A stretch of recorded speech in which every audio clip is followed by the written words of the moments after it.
Tem coisa mais bonita de se ver na política do que um valentão afinando a voz, né? Pois foi exatamente isso que a gente viu acontecer com o ditador Nicolás Maduro. Depois de passar semanas gritando, fazendo bravata e ameaçando os Estados Unidos, ele de repente mudou o tom. Agora, ele diz que respeita o Donald Trump e está implorando por paz. E o que causou essa conversão milagrosa? A simples visão de navios de guerra americanos na sua porta. O homem que se achava o dono da América do Sul, pelo visto, pediu arrego.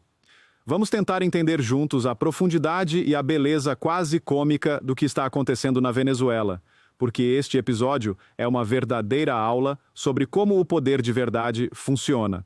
Para a gente ter a dimensão da afinada de voz do Maduro, a gente precisa primeiro lembrar como ele estava se comportando até semana passada. A postura dele era a de um valentão de pátio de escola. Ele vivia fazendo discursos inflamados contra o suposto império americano, ameaçando, gritando, dizendo que a Venezuela era uma fortaleza inexpugnável e que qualquer um que ousasse desafiá-lo pagaria um preço caro. A gente viu ele armando milícias civis, forçando funcionários públicos e até idosos a se alistarem, numa tentativa patética de criar uma imagem de resistência popular. Ele agia como se fosse o grande líder de uma nação poderosa, capaz de bater de frente com qualquer um. Era um teatro, uma encenação constante de força, projetada tanto para intimidar a oposição interna, quanto para mandar um recado de desafio para o mundo. Ele era o anti-imperialista, o revolucionário, o homem que não se curvava. Mas toda essa bravata, toda essa encenação tinha um prazo de validade. E esse prazo acabou no momento em que a consequência real bateu na porta dele. E a consequência, nesse caso, veio na forma de uma das maiores frotas navais que a América do Sul já viu em tempos de paz. O governo de Donald Trump, que parece ter perdido completamente a paciência com o narco-regime venezuelano, enviou para a costa do país uma demonstração de força que é impossível de ser ignorada. Estamos falando de destroyers, de cruzadores lança-mísseis, de navios anfíbios com mais de 2.000 fuzileiros navais a bordo e até mesmo, segundo relatos, de um submarino nuclear de ataque rápido. Isso não é diplomacia, isso não é uma nota de repúdio, isso é o que a gente chama, na geopolítica, de hard power. É a força bruta, a capacidade militar sendo colocada na mesa de negociação. E qual foi a justificativa oficial para essa mega operação? O combate ao narcotráfico.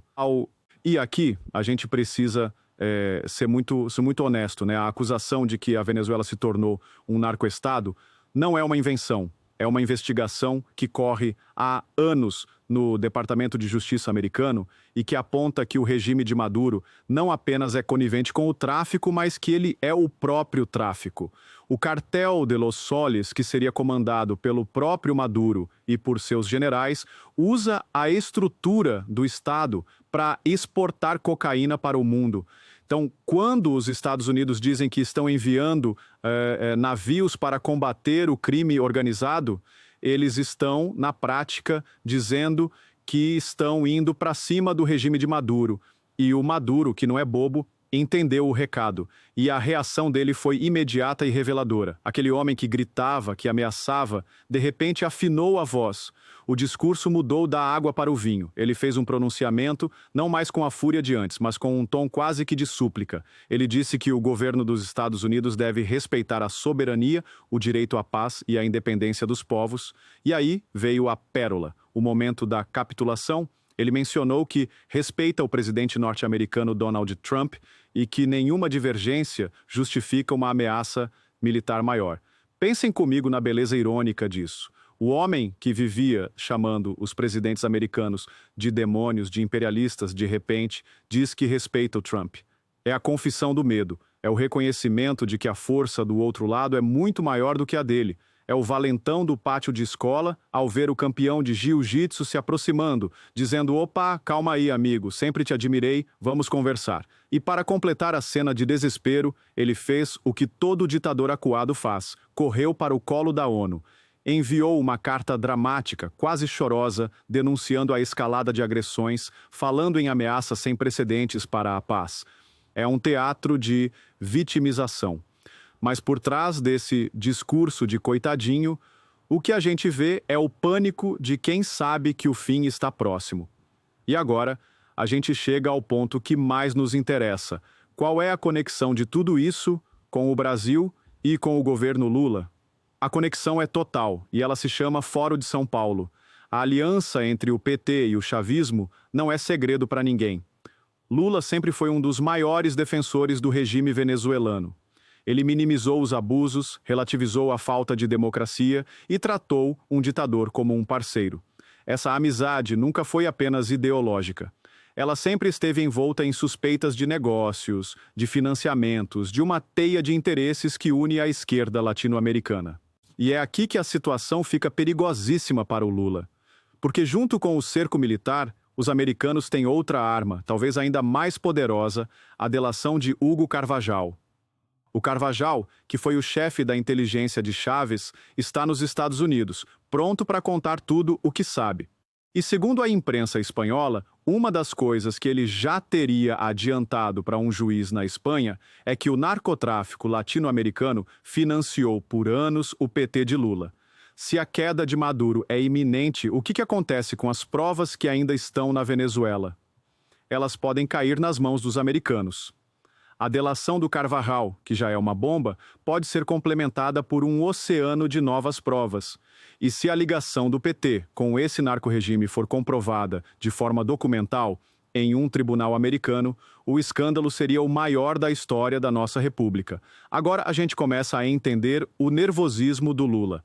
Agora a gente entende o porquê daquela fala dele ao lado do presidente do Equador, dizendo que não é preciso classificar organizações criminosas como terroristas.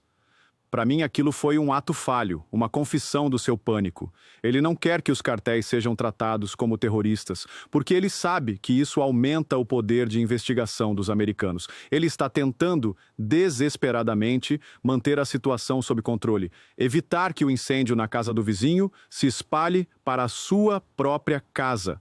Mas parece que já é tarde demais. A queda de Maduro não será apenas a libertação do povo venezuelano. Será um efeito dominó que pode derrubar todo o castelo de cartas do Fórum de São Paulo.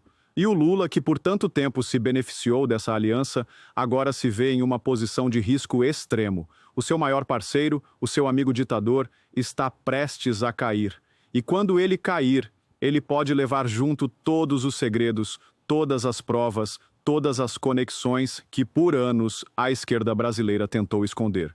O desespero do Maduro, expresso naquela carta patética à ONU, é também o desespero silencioso de Lula, que assiste de camarote à implosão do seu projeto de poder continental. A faxina que o Trump está promovendo na América do Sul começou e a gente não sabe ainda, mas ela pode muito bem terminar aqui em Brasília.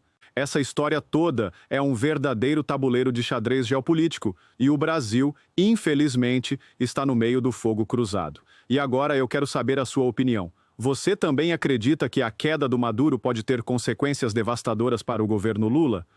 Você acha que a delação do Carvajal vai mesmo expor a suposta ligação do PT com o narcotráfico? Deixe seu comentário aqui embaixo. Vamos conversar sobre o futuro da América do Sul e do nosso país. Se essa análise te ajudou a entender as conexões por trás das notícias, deixa o seu like e compartilha este vídeo. O Brasil inteiro precisa saber o que está em jogo. E se você ainda não faz parte do Orgulho Soberano, agora é a hora. Inscreva-se no canal e ative o sininho, porque a gente não vai parar de acompanhar cada movimento dessa história. Um grande abraço.